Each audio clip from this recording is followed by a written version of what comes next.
나를 비웃지 마. 이름을 부르지 마. 내 고통에서 즐거움을 얻지 마. 신의 눈에 우리는 모두 같아. 언젠가 우리는 모두 완벽한 날개를 갖게 될 거야. 나를 비웃지 마. 옷장 문 아래로 벌어진 틈 사이에서 들어오는 빛만이 로렌이 6년 동안 볼 수 있는 유일한 빛이었다. 빛 너머로는 가족들의 웃음소리와 6 형제들의 노는 소리가 들렸다. 때때로 부엌에서 누군가 음식을 먹는 소리도 들렸다. 그러나 그녀가 볼 수 있고 느낄 수 있는 감각은 문틈 아래로 벌어진 희미한 빛과 소리의 감각뿐이었다. 1993년 4월 밤, 로렌의 탄생은 잔인한 생모와 그녀를 지키려 한 양모의 만남으로 시작되었다. 로렌이 태어났을 때 바바라는 그녀의 아이를 안는 것조차 거부했다. 생모인 바바라 앞에 로렌의 양부모인 빌과 사브리나 카바노가 로렌을 입양을 하고 싶다고 하자 그녀는 일말의 고민도 하지 않았다. 우리는 2-3시간 정도 그녀의 생모인 바바라와 대화를 나눴습니다.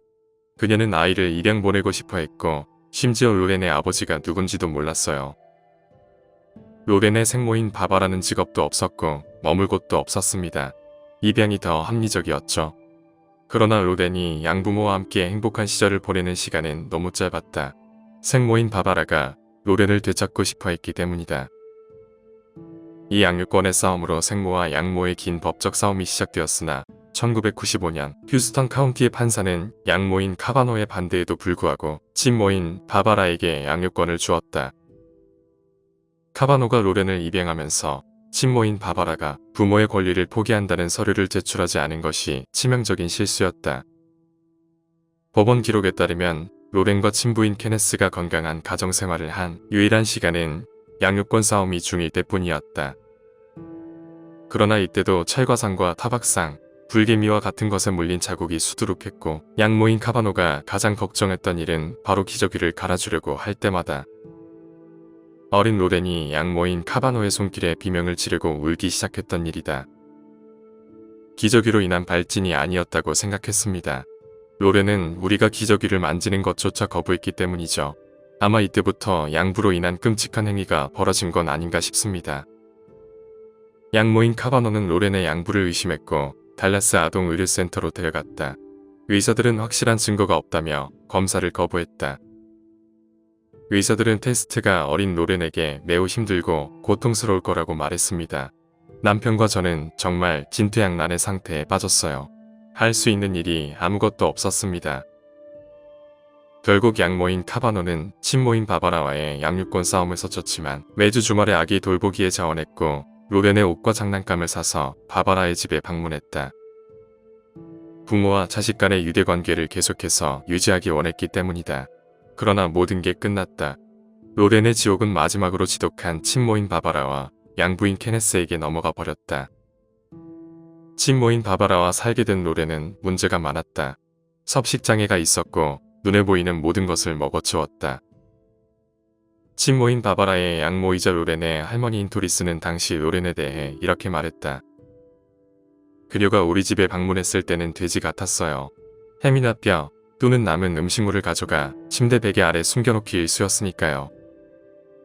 로렌은 유당불내증, 즉 모유를 소화하는데 어려움이 있었기 때문에 구토와 설사를 반복했고 영양 부족과 기능장애 증세가 있었다. 로렌이 울고 괴로워할수록 친모인 바바라는 로렌을 증오하고 미워하기 시작했다. 심리학자들의 말에 의하면 이들은 이때부터 로렌을 희생자로 삼았다고 한다. 부모는 한 자녀를 선택해 가족에게 생긴 문제를 이 자녀에게 전가함으로써 다른 가족 일원들이 모두 이 자녀를 조롱하고 괴롭히는 데 참여시킨다고 한다. 1995년 바바라는 때때로 딸을 화장실에 가두었고 6년 동안 감금과 기한은 점점 악화일로를 걷기 시작했다. 그뿐 아니라 음식을 줄 때도 로렌에게 항상 이런 말을 했다. 음식을 씹되 삼키지 마라. 바바라는 이런 최악의 상황 속에서 이동주택의 옷장에서 6년 동안 갇혀 살았다. 이 옷장은 그녀의 침실이자 화장실이었고 어둠은 유일한 세상이 되어갔다. 그녀의 친모인 바바라는 4명의 생부와 6 자녀를 낳았다. 바바라는 루이지애나주의 여성보호소, 롱뷰 근처의 이동식 주택, 웍서헤츠와 허친스의 더러운 이동주택을 옮겨 다녔다. 그럴수록 로렌의 삶을 나빠졌다. 트레일러 벽장에서 벗어날 수 있을 때는 친모와 양부인 케네스의 잔혹한 행위가 시작될 때뿐이었다. 로렌이 울부짖는 소리를 숨기기 위해 그들은 컨트리 음악을 틀었다. 로렌은 컨트리 음악을 통해서 말하는 법을 배웠다. 하지만 가장 끔찍한 일은 친모인 바바라와 양부인 케네스가 로렌을 그런 취향의 사람들에게 팔아넘겨왔다는 사실이다. 로렌은 할로윈 광대에 대한 공포가 있었다. 악질적 취향의 단골이 로렌에게 끔찍한 행위를 하는 동안 그는 공포영화의 캔디랜드의 광대 가면을 쓰고 있었다. 할로윈은 로렌에게 공포 그 자체였다. 더구나 그의 친모와 양부는 그들의 손님을 상대로 2살에서 성장이 멈춰버린 로렌에게 섹시한 포즈를 취하라고 강요하기까지 했다. 로렌은 이 기억 때문에 평생 괴로워했다. 친모와 양부는 로렌을 작은 비밀이라고 불렀다. 그러나 이 사건은 양부인 케네스가 이웃에 사는 윌버스 부부에게 이 비밀을 알려주며 세상에 알려졌다. 양부이자 가해자인 양부는 왜 그들만의 작은 비밀을 윌버스 이웃에게 알려주었을까? 당시 그녀의 친모인 바바라는 양부인 케네스와 함께 가정을 꾸리면서도 다른 남자들을 만나고 있었고, 이에 화가 난 양부인 케네스는 복수의 일환으로 작은 비밀을 이웃에게 공개했다. 이웃인 윌버스 부부는 당시 로렌을 목격했을 때 발을 끌어안고 있는 이 작은 생물이 사람인지 아닌지 분간조차 할 수 없었다고 증언했다. 내가 본 것은 괴물이었습니다. 그녀는 연약하고 핏기가 없었어요. 8살이었지만 겨우 2살 정도로 밖에 보이지 않는 그 아이를 보자 부부는 케네스에게 이렇게 물었다. 이 아이는 왜 알몸이죠? 이 아이에게 음식은 주고 있나요? 양부인 케네스는 푸드 스탬프로 아이에게 음식을 주고 있다고 말했다. 윌버스 부부는 당시의 상황을 이렇게 말했다. 홀로코스트 피해자보다 더 최악이었습니다. TV에서도 이렇게 끔찍한 상황은 본 적이 없는 것 같아요. 로렌은 윌버스 부부 덕분에 이 지옥 같은 상황에서 구출되었지만 당시 의사들은 이 아이에게는 희망이 없어 보였다고 말했다. 출생부터 6세까지의 어린아이는 뇌의 크기가 3배로 늘어 엄청난 속도로 세포를 생성하고 중요신경 부위가 연결되지만 로렌은 달랐다. 이미 영양실조로 뇌는 위축되어 있었다. 그녀는 알파벳을 암송하는 법을 몰랐고 배변 훈련을 받지 않았으며 태양이 뭔지도 몰랐다. 심지어 풀이 어떤 느낌인지도 알지 못했다고 한다. 경찰이 처음 윌버스 부부의 신고를 받고 트레일러를 방문했을 때 로렌은 부러진 이빨, 화상 자국, 상처로 얼룩진 알몸으로 희미하게 미소를 지었다고 증언했다. 벽장에는 자물쇠가 걸려 있었고 바닥과 벽 안쪽에는 손톱으로 수없이 긁은 흔적이 남아 있었다. 머리카락은 벌레와 이가 가득했다. 그녀의 몸은 살아남기 위해 근육, 장기, 뼈의 대부분을 소비했고 오랫동안 음식을 삼키지 말라고 했던 친모인 바바라의 잔인한 훈육 때문에 음식을 소화하는 효소가 부족했다. 때문에 의사들은 그녀의 생명을 살리기 위해 홀로코스트 피해자들을 위해 개발된 수유 방법을 택해야만 했다.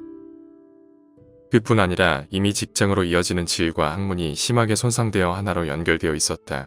의사들은 즉시 재건 수술과 임시 인공 항문 수술을 해야 했다. 몇 년 뒤 로렌을 그토록 아끼던 양모인 카바노는 뉴스를 통해 로렌의 소식을 듣고 오열하고 말았다. 양모인 카바노는 소식을 듣고 병원으로 향했고 그곳에서도 멀리서 로렌을 지켜볼 수밖에 없었다.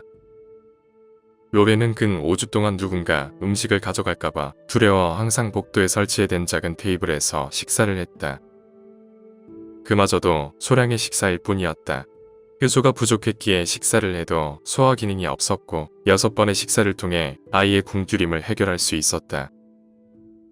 2살에서 성장이 멈춰버린 로렌의 양육권을 되찾은 카바노는 지극정성으로 그녀를 돌보았지만 육체적 정신적 손상은 심각했다.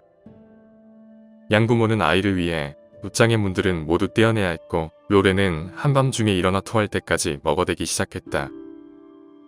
그뿐 아니라 치약, 분필, 크레파스까지 먹어댔으므로 일일이 컨트롤하지 않을 수 없었다. 하지만 양모인 카바노를 가장 가슴 아프게 한 것은 로렌이 목욕에 대한 공포를 가지고 있었던 것이다. 샤워를 할 때마다 로렌을 비명을 지르며 울기 시작했다. 제발 절 익사시키지 마세요. 심지어 로렌은 친모와 양부가 로렌을 그런 취향의 사람들에게 팔아넘길 때의 이동수단인 트렁크를 보며 아기가 있다며 괴로워했다. 때문에 로렌의 양육은 쉽지 않았다. 카바노의 남편은 그녀에게 무조건 관대했고 카바노는 그녀에게 당근과 채찍이라는 적절한 훈육을 통해 정상적인 아이로 성장하기를 바랐다. 반 아이들은 로렌의 사정을 알았기 때문에 대부분 친절했고 카바노는 로렌과 항상 함께 등교를 하며 그녀를 보살폈다. 하지만 로렌은 커갈수록 독해력과 수학에 대해 어려움을 겪었고 로렌은 자신이 바보라며 매일같이 울었다. 하지만 카바노는 로렌을 포기하지 않았다. 그 반 아이들을 데려가 옷장에 가둔다면 99%는 살아남지 못했을 거야. 너는 강해. 너는 살아남았어. 그럼에도 로렌은 사랑받는다는 느낌을 알지 못했다. 5년간 양모인 카바노는 로렌과 일거수일투족을 함께했다. 사회복지사는 로렌에게도 자유가 필요하다고 했고 로렌에 대한 속박을 풀지 않으면 아이는 정상적으로 성장할 수 없다고 조언했다. 2005년 8월 카바노는 이 조언에 따라 조카 딸의 남편과 두 어린 아들과 함께 시간을 보내게 했다. 하지만 이것이야말로 최악의 상황을 가져오게 했다. 24살인 조카 딸의 남편이 로렌을 헛간에 데리고 가 또다시 그 끔찍한 악몽을 되풀이하게 했던 것이다. 그는 결국 13년형의 징역형을 선고받았다. 로렌은 그때의 상황을 이렇게 말했다. 친모와 양부는 내가 죽었으면 좋겠다고 말했어요. 사촌의 남편까지 내 친모와 양부가 나를 괴롭혔던 행위를 반복했어요. 도대체 그 다음은 뭘까요? 그녀는 지금도 컨트리 음악을 듣지 못한다. 컨트리 음악은 고통이자 그녀의 유일한 세상이었으나 절망의 상징이기도 했다. 로렌의 양부인 케네스와 양모인 바바라는 모두 종신형을 받았으며 그들은 2031년이나 되어야 가석방 신청을 할 수 있다. 하지만 이 슬픈 스토리는 여기서 끝나지 않는다. 2021년 27살이 된 로렌은 그녀의 양부와 친모가 했던 악순환을 이어갔다. 그녀 역시 양부와 같은 혐의로 기소되고 만 것이다.